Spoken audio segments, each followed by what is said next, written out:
हम सीधे जरा आपको डोडा लेकर चलते हैं। हमारे सहयोगी अजय बाचलू भी इस समय मौजूद हैं। और अजय, आप जरा दर्शकों को ये बताइए कि कश्मीर और जम्मू रीजन दोनों के चुनावी मुद्दे जो हैं वो अलग अलग या एक कॉमन थ्रेड भी यहाँ पर नजर आता है दोनों तरफ। नमस्कार, मैं आपकी सत्य सिंधुजा। हर विषय में, हर क्षेत्र में भारत विश्वगुरु है। सिद्ध चिकित्सा पद्धति विश्व के लिए भारत का अद्भुत वरदान है। जम्मू और कश्मीर रीजन में अजय, देखिए रोमाना, जम्मू को और कश्मीर की अगर बात करें तो दोनों जगह मुद्दे अलग अलग हैं। कश्मीर में अलग मुद्दे हैं, जम्मू में अलग मुद्दे हैं। तो इन्हीं मुद्दों को लेकर जो है, देखिए, अगर जहां कश्मीर में 370 एक बड़ा मुद्दा है, वहीं जम्मू में हाल के दिनों में हुआ आतंकवाद एक बहुत बड़ा मुद्दा है। कॉमन मुद्दों की अगर बात करें तो दोनों जगह जो है अनएम्प्लॉयमेंट का कॉमन मुद्दा है। लेकिन इसी बीच मैं एक शख्स से रोमाना आपका तारुफ कराना चाह रहा हूँ। ये मजीद वानी साहब हैं, 2 टर्म के डोडा के एमएलए हैं, गुलाम नबी आज़ाद के खास सिपह सालार ये माने जा रहे हैं। इन्होंने समय निकाला है चुनाव के दिन एबीपी न्यूज़ से बात करने के लिए। वानी साहब, एबीपी न्यूज़ पर आपका स्वागत है। आपके पुराने साथी इंजीनियर रशीद कह रहे हैं कि इस बार किंग मेकर वो हैं, वो जहां चाहेंगे वहां सरकार बने। बहुत बहुत शुक्रिया आपका। लेकिन मैं आपको एक बात बताऊं कि हमेशा हिस्ट्री में, रियासत जम्मू कश्मीर में, बल्कि देश में, पूरे भारत में, अगर कोई किंग मेकर रहा है तो वो हमारा कायद गुलाम नबी आज़ाद साहब रहे हैं। और ये याद रखना, आपकी यकीन से कह रहा हूँ कि इंशाल्लाह इस बार भी गुलाम नबी आज़ाद साहब का एक बहुत बड़ा रोल होगा, जो यहाँ की सरकार में या किंग मेकर के रोल में अदा करने के लिए रियासत जम्मू कश्मीर में बहुत बड़ा काम करेगा।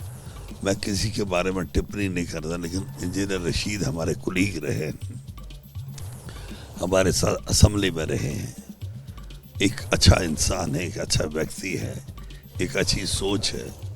लेकिन अब किंग मेकर कौन बनता है, ये रिजल्ट जब निकलेंगे उस वक्त पता लगेगा। हमारी दुआ है कि इंजीनियर रशीद साहब भी कामयाब हो जाएं और उनके लोग भी कामयाब हो जाए। वो तो दावा कर बैठे हैं कि मेरे लिए सबके दरवाजे खुले हैं, मैं किंग में।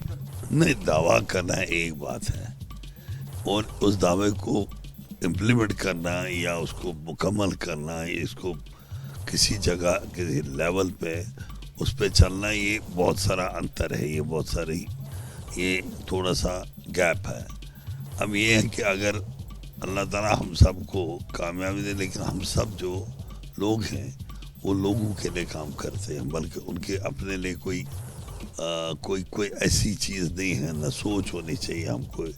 वानी साहब, उन्हें तो जमात का भी समर्थन मिल गया। आप समझते हैं जमात कुछ करते? देखिए, जो जहाँ पे उनका क्या रणनीति है, उनके क्या इलेक्शन के अपने मसले मसाइल हैं, वो जानते हैं। मैं उस बारे में टिप्पणी नहीं करूँगा, लेकिन मैं यही कहूँगा, रियासत जम्मू कश्मीर में जो भी सरकार बनेगी उसमें गुलाम नबी आज़ाद साहब का, मेरे लीडर का एक बहुत बड़ा रोल होगा, अच्छा रोल होगा। जो हम लोगों की हित के बारे में सोच के किसी सरकार का भी अगर हिस्सा बनेंगे तो वो लोगों के लिए बनेंगे, लेकिन उन पे कंडीशंस होंगी हमारी कि हमारे लोगों के क्या क्या काम हैं, जो वो काम होने चाहिए ज़मीन पे, जबान से नहीं। अगर वो कंडीशंस बीजेपी फुलफिल करती है तो बीजेपी के साथ नहीं, ये मेरे कायद का फैसला, वो क्या करते हैं जी। लेकिन इस वक्त तो हम कंटेस्ट बीजेपी के साथ ही करते हैं जी। मेरा मुकाबला बीजेपी के साथ है। नेशनल कांफ्रेंस तो 5वें नंबर पे है, कांग्रेस भी 14 नंबर पे है, तो मेरा मुकाबला इस वक्त बीजेपी के साथ है डोडा के अंदर। और डोडा के अंदर हम ही 2 लोग हैं जिनका आपस में कंपटीशन हो रही है। जी, मैं कौन सा बात कर रहा हूँ, दरवाजे मेरे तो हमेशा खुले रहते हैं।